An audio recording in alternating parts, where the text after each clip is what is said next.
요한계시록 22장 10절에서 15절의 말씀을 받들어 읽겠습니다. 또 내게 말하되 이 두루마리의 예언의 말씀을 임봉하지 말라. 때가 가까우니라.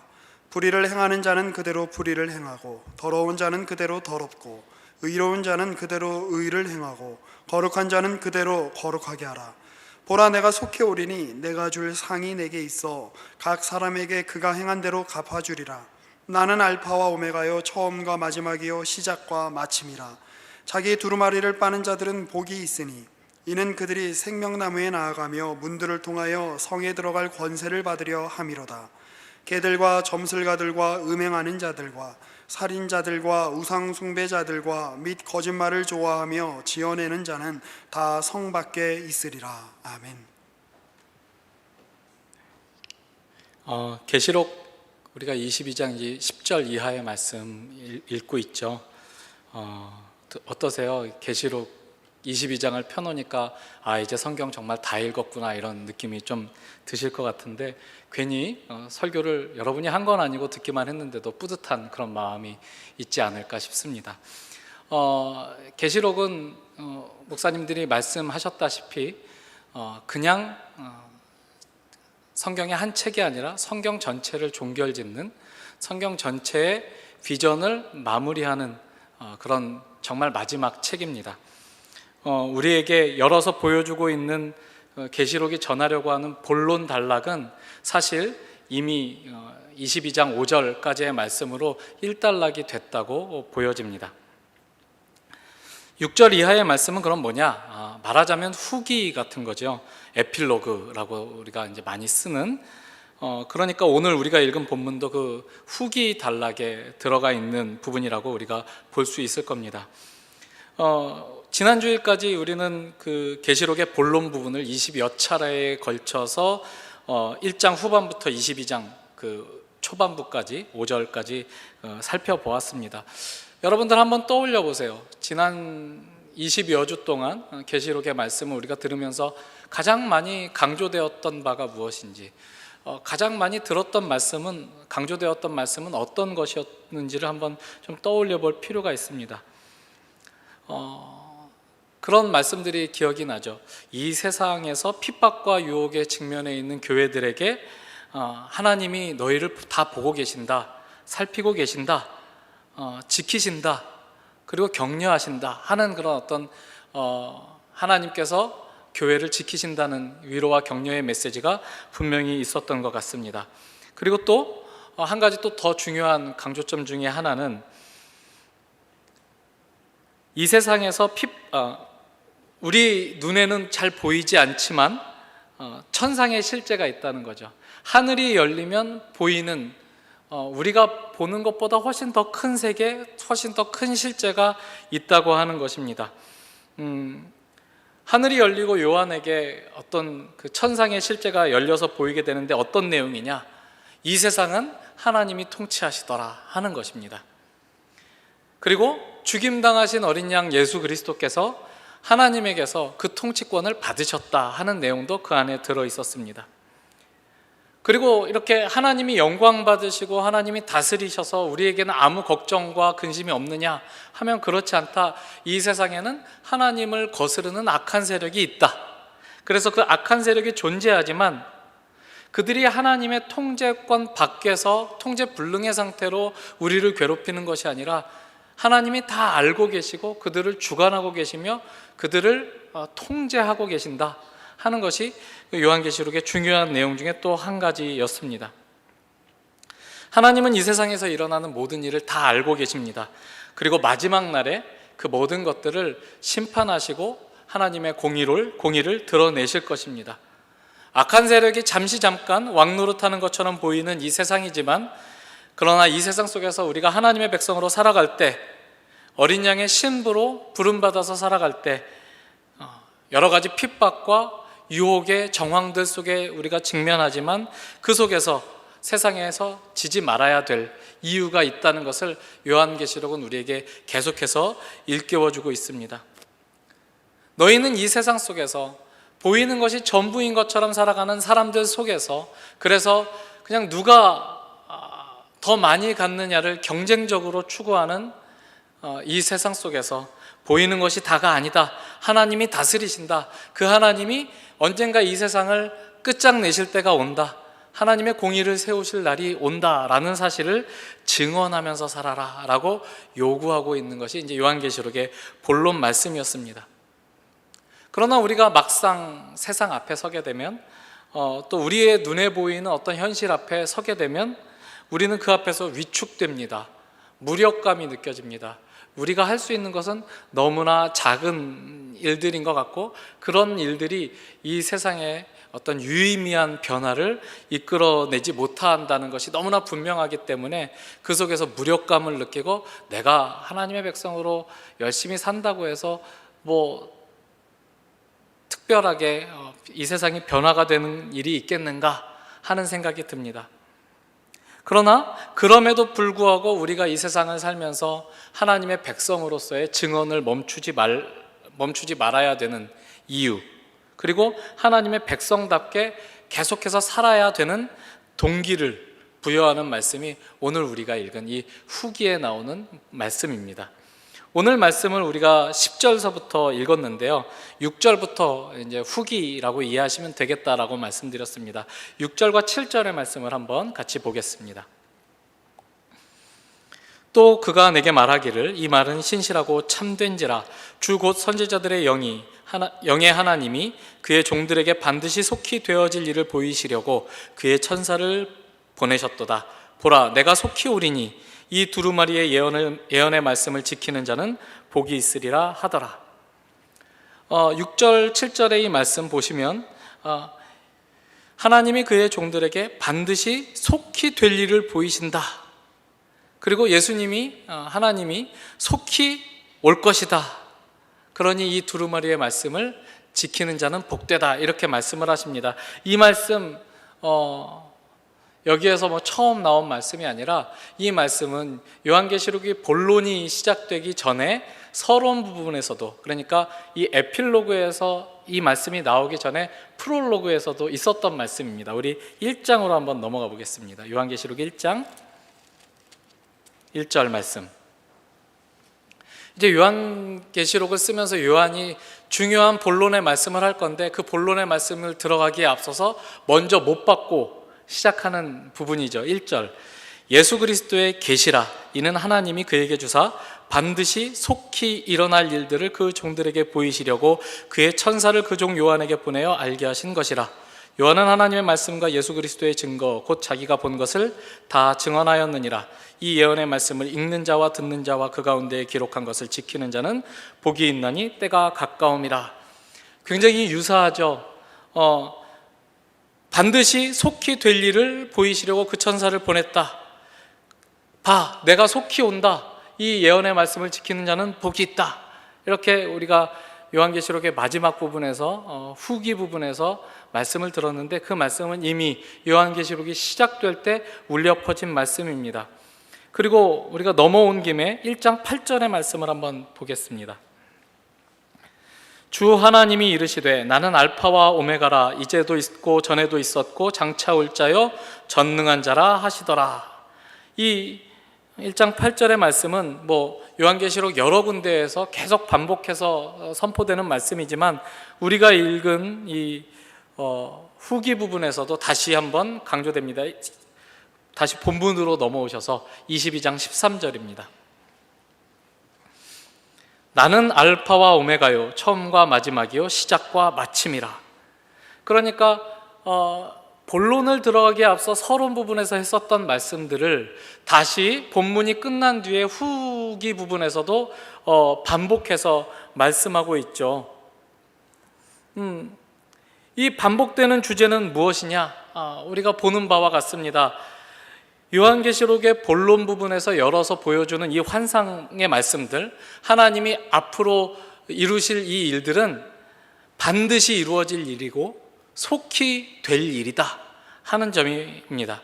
그리고 이 환상들을 사도 요한에게 열어서 보여주신 하나님은 알파와 오메가가 되시고 처음과 마침이 되시고 마지막이 되시고 시작과 마침이 되시는, 이 우주의 역사를 처음 시작하신 분이고 그 우주의 역사를 처음 시작하셨을 때 가지고 계셨던 의도와 목적을 관철시켜서 완성할 분이시다 하는 점을 선포하고 있는 표현입니다. 알파와 오메가다, 처음과 끝이다, 시작과 마침이다. 시작하신 분이 그 마침을 주장하고 계신다. 계시록의 환상을 열어서 우리에게 보여주시는 분은 이 우주 역사라는 장대한 소설의 지필가입니다.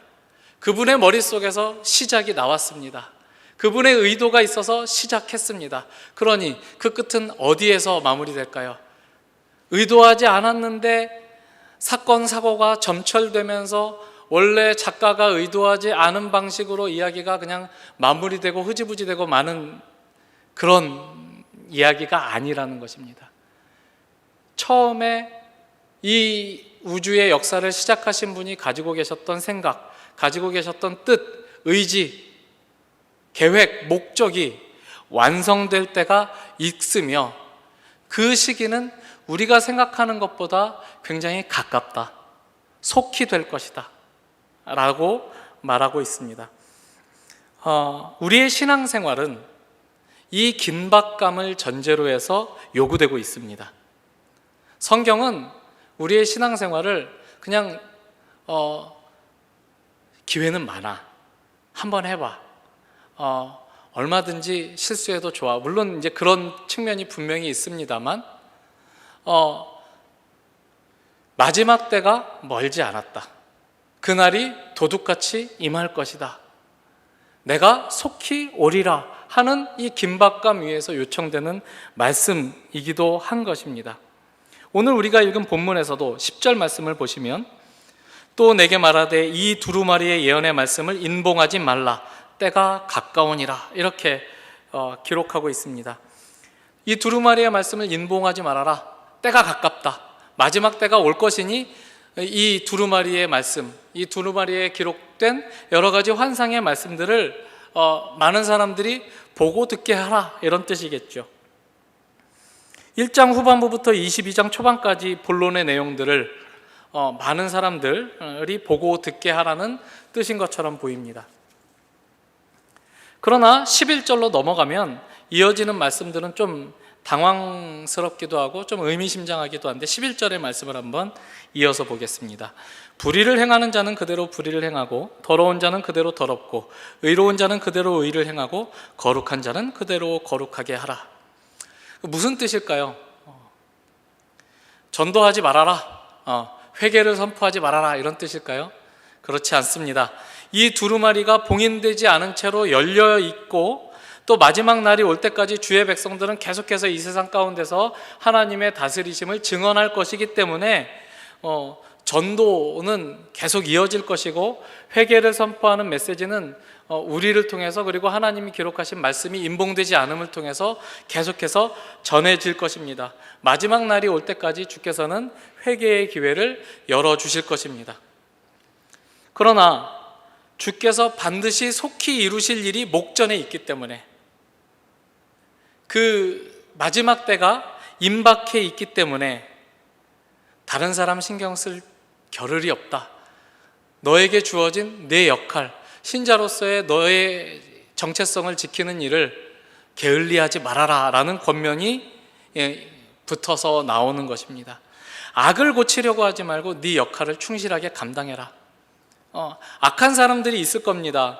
그리고 또 불의를 행하는 사람들이 우리 주위에 있을 것입니다. 그들을 바라보면 저렇게 살면 안 되는데 하는 생각이 들 것이고 그 속에서 불의를 행하는 사람들 때문에 그리고 더럽게 사는 사람들 때문에 우리의 심령이 상처를 받고 우리가 이렇게 마음에 부담을 갖게 되는 일들이 일어나게 될 것입니다.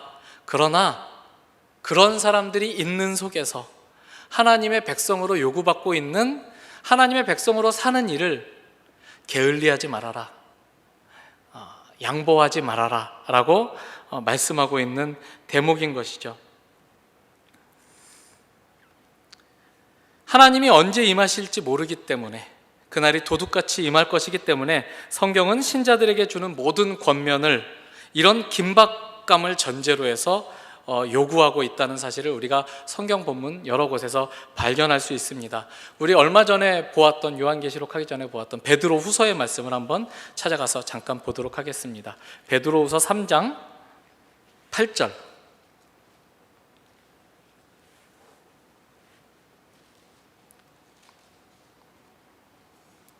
베드로후서 3장 8절 말씀.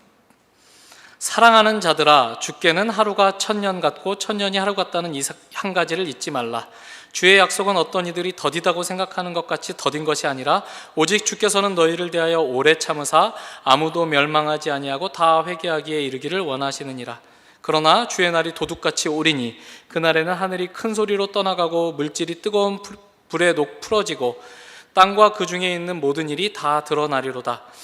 이 모든 것이 이렇게 풀어지리니 너희가 어떠한 사람이 되어야 마땅하냐? 거룩한 행실과 경건함으로 하나님의 날이 임하기를 바라보고 간절히 사모하라. 그날에 하늘이 불에 타서 풀어지고 물질이 뜨거운 불에 녹아지려니와 우리는 그의 약속대로 의가 있는 곳인 새 하늘과 새 땅을 바라보도다.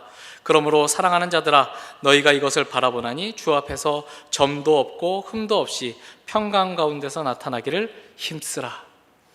여기서도 사도 베드로가 사도 요한이 요한계시록에서 권면하는 것처럼 하나님의 백성들에게 거룩한 행실과 경건함으로 하나님의 날에 점도 없고 흠도 없이 평강 가운데서 나타나기를 힘쓰라고 권면합니다.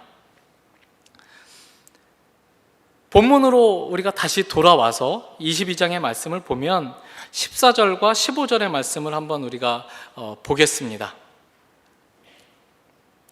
자기 두루마기를 빠는 자들은 복이 있으니 이는 그들이 생명나무에 나아가며 문들을 통하여 성에 들어갈 권세를 받으려 함이로다. 개들과 점술가들과 음행하는 자들과 살인자들과 우상숭배자들과 및 거짓말을 좋아하며 지어내는 자는 다 성 밖에 있으리라. 여기에서는 이제 새 예루살렘이 도래하고 하늘로부터 새 예루살렘이 도래할 때 그 성에 들어갈 자와 그 성 밖으로 쫓겨날 자가 구분돼서 묘사가 되고 있죠. 14절에는 그 성에 들어갈 수 있는 자들, 어떤 자들이라고 말합니까? 자기 두루마기를 빠는 자들은 그 성에 들어갈 것이라고 말합니다.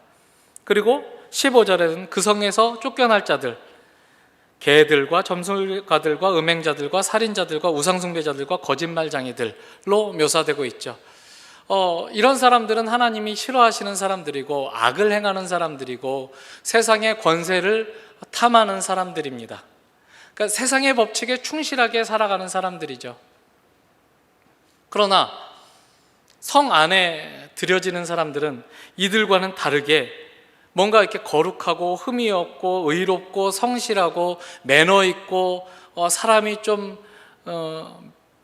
뭐랄까 이렇게 보기만 해도 좀 이렇게 흐뭇해 보이는 그런 어떤 이 성 밖으로 쫓겨날 사람들과 대비되는 특성들을 묘사하는 쪽으로 묘사가 되지 않고 단 하나의 묘사가 되어 있는 거죠.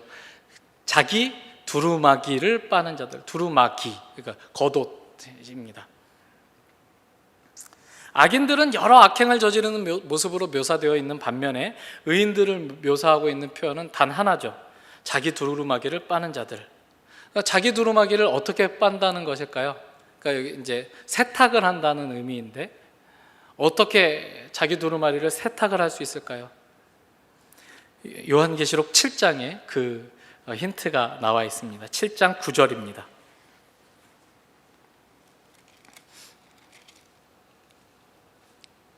요한계시록 7장 9절.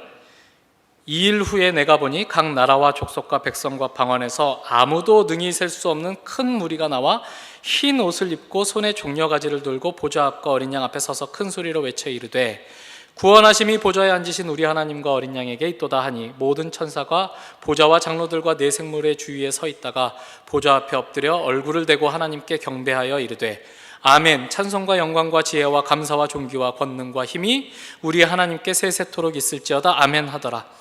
장로 중 하나가 응답하여 나에게 이르되 이 흰옷 입은 자들이 누구며 또 어디서 왔느냐? 내가 말하기를 내 주여 당신이 아시나이다 하니 그가 나에게 이르되 이는 큰 환난에서 나오는 자들인데 어린 양의 피에 그 옷을 씻어 희게 하였느니라. 흰옷 입은 자들이 주의 보좌 앞에 나와서 아무도 능히 따라 부를 수 없는 큰 소리로 외쳐서 하나님을 찬양하는 자들이 모습이 나옵니다. 여기 이제 요한계시록 7장 14만 4천 명이 택함을 받은 14만 4천 명이 등장하고 그 14만 4천은 상징적인 수의 표현이고 곧바로 아무도 능히 셀 수 없는 큰 무리가 흰 옷을 입고 나와서 하나님을 찬양하는 모습을 묘사합니다. 장로가 보좌 주위에 있었던 장로가 요한에게 이 흰 옷 입은 사람들이 어디에서 나온 사람들이냐? 라고 물으니까 당연히 사도 요한은 알지 못하고 당신이 아십니다 하고 대답하자 그가 이렇게 대답하는 거죠. 이들은 큰 환난에서 나오는 자들인데 어린 양의 피에 그 옷을 씻어 희게 한 자들이다 라고 이야기를 합니다. 그러니까 여기 오늘 본문으로 넘어와서 자기 두루마기를 빠는 자들이 그 성에 들어갈 수 있다고 했는데 자기 두루마기를 빠는 자들은 자기가 어떤 선한 행위로 악행을 지은 사람들이 아닙니다. 이들은 예수 그리스도의 피에 그 두루마기를 씻어 희게 한 자들이다라는 것을 우리가 이제 요한계시록 7장의 말씀을 근거로 해서 알 수 있는 것이죠. 자기의 선행으로 흰 옷을 입고 하나님 앞에 나아가서 하나님 나 잘했죠 하고 서는 것이 아니라 예수께서 이루신 대속사역을 받아들임으로써 죽임당하신 어린 양이 이루신 그 구원의 사역을 믿음으로 받아들임으로써 흰 옷을 입고 하나님께 나아가는 것이죠. 이 사실을 조금 더 분명하게 열어서 보여주는 말씀이 히브리서 10장에 나와 있습니다. 우리 히브리서 10장으로 한번 또 찾아가 보겠습니다. 히브리서 10장 12절 이하의 말씀 362페이지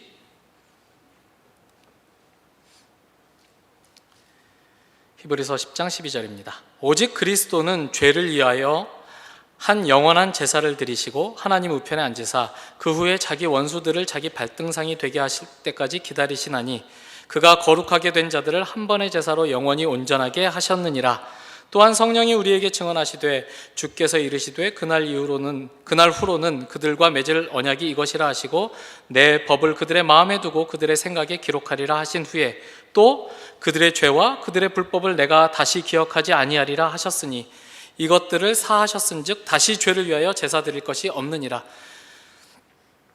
예수 그리스도께서 우리의 죄를 위하여 영단번이라는 표현을 씁니다. 신학적으로 영원한 효력을 가진 단 한 번의 제사를 드리십니다. 십자가에서 자기 몸을 자기 피를 하나님께 속죄 제물로 드려 우리의 모든 죄를 사하십니다. 그래서 속죄를 이루시죠. 18절에 뭐라고 말합니까? 이것들을 사하셨은즉 그들의 죄와 불법을 다 사하셨은즉 그들이 다시 죄를 위하여 제사 드릴 것이 없게 예수 그리스도께서 완성하십니다. 우리의 모든 죄를 사하십니다. 여러분 그런 표현 들어보셨죠? 예수님께서 우리의 모든 죄를 사하셨다고 우리가 고백할 때 우리가 고백하는 바는 무엇이냐면 우리가 과거에 지은 죄뿐 아니라 우리가 지금도 여전히 짓고 있는 죄뿐 아니라 우리가 앞으로 지을 모든 죄까지도 그리스도께서 사해 주신 것이다. 믿으십니까? 믿으십니까? 성경 말씀이 그렇다고 합니다. 하나님이 그렇게 우리의 앞으로 지을 모든 죄까지도 사해 주셨다고 합니다. 놀라운 말씀이죠. 그러니까 앞으로 죄를 져도 되느냐? 막 살아도 되느냐? 이런 질문이 들어야 제대로 기독교 신앙을 쫓아 들어온 것이라고 박영선 목사님 설교에서는 그렇게까지도 말씀하고 있습니다. 네, 그렇습니다. 하나님이 우리의 죄를 사해 주신 것은 우리가 상상하는 범위보다 훨씬 더 크게 그냥 단지 과거의 죄뿐 아니라 앞으로 지을 죄, 나만의 죄뿐 아니라 앞으로 올 모든 인류의 죄까지도 사해 주신 완성된 제사였다라는 것이 이 히브리서 10장의 말씀에 의하면 하나님의 증언입니다. 계속해서 읽어볼까요? 그러므로 형제들아, 우리가 예수의 피를 힘입어 성소에 들어갈 담력을 얻었나니 그 길은 우리를 위하여 휘장 가운데로 열어놓으신 새로운 산길이요 휘장은 곧 그의 육체니라. 또 하나님의 집 다스리는 큰 제사장이 계심에 우리가 마음의 뿌림을 받아 악한 양심으로부터 벗어나고 몸은 맑은 물로 씻음을 받았으니 참 마음과 온전한 믿음으로 하나님께 나아가자. 또 약속하신 이는 미쁘시니 우리가 믿는 도리의 소망을 움직이지 말며 굳게 잡고 서로 돌아보아 사랑과 선행을 격려하며 모이기를 피하는 어떤 사람들의 습관과 같이 하지 말고 오직 권하여 그날이 가까움을 볼수록 더욱 그리하자. 그러므로 그리스도께서 그 속죄를 완성하셨기 때문에, 우리의 모든 죄를 사하셨기 때문에 우리가 그 은혜를 힘입어 담대히 하나님께로 나아가 하나님을 만날 수 있게 되었습니다. 하나님의 자녀가 되었다는 것을 우리의 스스로의 현실의 모습을 통해서 나를 돌아보면 감히 그런 고백을 할 수 없지만, 그리스도께서 이루신 일을 우리가 믿음으로 받아들여서 감히 내가 하나님의 자녀가 된 것을 인정할 수 있게 되었습니다. 그리하여 22절에 보듯이 우리의 심령은 새롭게 됩니다. 악한 양심으로부터 벗어나고 새로운 마음을 갖게 되고 믿음을 갖게 됩니다. 그리하여 우리가 선행을 행할 수 있게 되는 것이죠.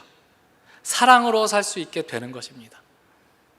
선을 행하되 악한 세상 속에서 낙심하지 않고 하나님께서 우리에게 기회 주시는 대로 살아갈 수 있게 되는 그런 기회, 그런 장을 우리가 소유하게 되는 것입니다. 주님은 곧 오실 것입니다. 종말은 먼 미래의 아득한 어느 날에 관한 이야기가 아니라고 성경은 우리를 권면합니다. 그날이 멀지 않았다고, 주님이 속히 오실 것이라고, 이 일은 반드시 그리고 속히 될 일이라고 성경은 우리에게 권면하고 있습니다. 우리는 종말을 생각할 때 자꾸만 먼 미래의 어떤 날로 이렇게 미루어 놓는 경향이 있습니다. 사실 생각해 보면 그렇죠. 예수님께서도 도둑같이 그날이 속히 올 것이다. 내가 다시 오는 것을 죽기 전에 볼 자도 있느니라, 이렇게 말씀하시고 승천하셨는데, 그리고 또 그의 제자들이 이미 1세기가 지나기 전에 속히 올 것이다, 머지않았다 라고 말씀하셨는데 이미 2000년이나 지난 시점이니까 아유, 그때도 멀지 않았다 그랬는데 2000년이나 지났으니까 앞으로도 뭐 또 한참 지나야 오시겠지, 이렇게 생각하는 경향이 있는데, 우리가 종말이라는 개념을 우주적 역사적 종말이라는 먼 개념으로 미루어 놓고 있기 때문입니다. 그러나 우리 개인의 종말을 놓고 보면 종말이 멀지 않고 마지막 날이 언젠지 알 수 없으며, 그때가 우리의 생각보다 늘 우리 곁에 도사리고 있다는 사실을 절감하게 됩니다. 재난의 소식을 들을 때마다, 갑작스러운 사건과 사고를 접할 때마다, 멀쩡했었던 사람이 갑자기 죽음을 맞이하는 그런 소식을 접할 때마다 우리는 우리 개인적 종말이 멀지 않았다는 사실을 인정하지 않을 수가 없죠. 그러나 사실 생각해 보십시오. 우리의 개인적 종말과 우주적 종말이 그렇게 이렇게 멀리 떨어져 있는 것이 아니라, 내가 개인적으로 종말을 맞이하면, 죽음의 날을 맞이하면 우리에게는 기회가 없는 것입니다. 우주적 종말로 소환되는 것이죠. 역사적 종말로 불려가는 것입니다. 그리고 그 앞에 서게 될 것입니다. 그러니 우주적 종말이 먼 것처럼 느껴진다고 해서 멍 때리고 있을 수 없는 것입니다. 곧 주님이 오실 것입니다.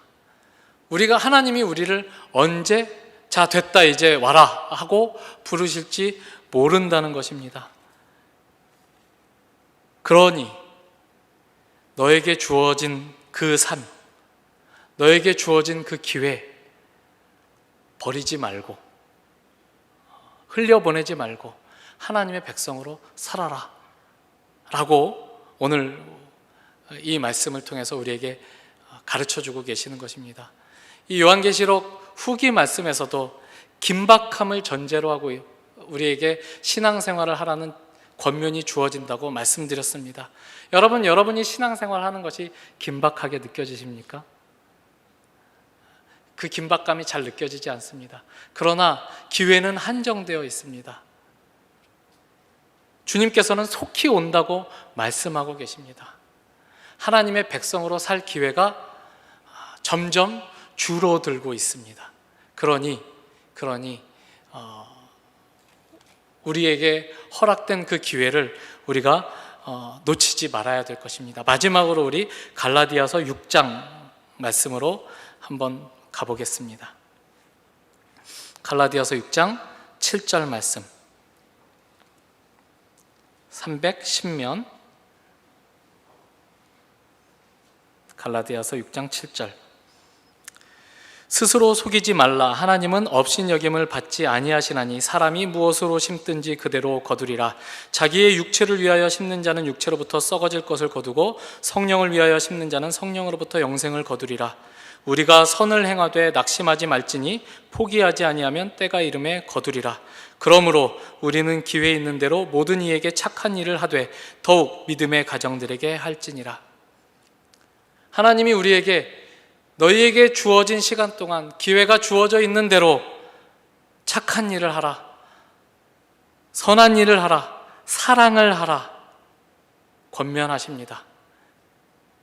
그리고 더욱 믿음의 가정에게 그리하라고 하십니다. 하나님이 우리를 청년부 각 지체로 불러 모아주셨습니다. 예배가 마치면 각 공동체로 돌아가서 그 공동체의 또 작은 모임들을 속에서 여러 가지 상황, 여러 가지 우리 세연 형제가 기도한 대로 지체를 용서해야 되는 상황, 또는 더 많이 용서를 구해야 되는 상황, 삐진 것을 내가 먼저 풀어야 되는 상황, 그런 상황들에 직면하게 됩니다. 하나님이 기회가 있을 때 해라, 더욱 믿음의 가정들에게는 그리해라, 너희가 서로 사랑하면 이로써 너희가 내 제자인 줄 알리라라고 주님이 말씀하신 그 말씀을 실천하며 살아라. 너희에게 허락한 모든 날들 동안, 하나님이 주신 기회 동안 그리해라. 언제 하나님이 종칠지 모른다. 그렇게 우리에게 권면하고 있는 것입니다. 우리가 이 시급함을, 긴급함을, 하나님의 그 도전을 받아들이고 그 앞에 서서 우리의 신앙생활을 돌아보고 조금 더 긴장해서 하나님이 우리에게 주신 기회를 잘 살리는 그런 믿음의 시간들 되시기를 바랍니다. 기도하겠습니다. 하나님 아버지, 감사합니다. 오늘 우리에게 하나님이 내가 속히 오리라고 말씀하십니다. 하나님이 우리에게 허락하신 시간이 언제까지 지속될지 모르지만 하나님, 그 시간이 길지 않을 수 있다고 하나님께서 말씀해 주십니다. 그 길지 않은 시간, 하나님, 우리가 긴장하여 하나님의 백성으로 사는 일을 다른 일로 양보하지 않도록 도와주시옵소서. 하나님의 백성답게 사는 일로 승리하여 하나님의 하나님 되심을 우리가 서 있는 자리에서 증거케 하여 주시옵소서. 예수님 이름으로 기도합니다. 아멘.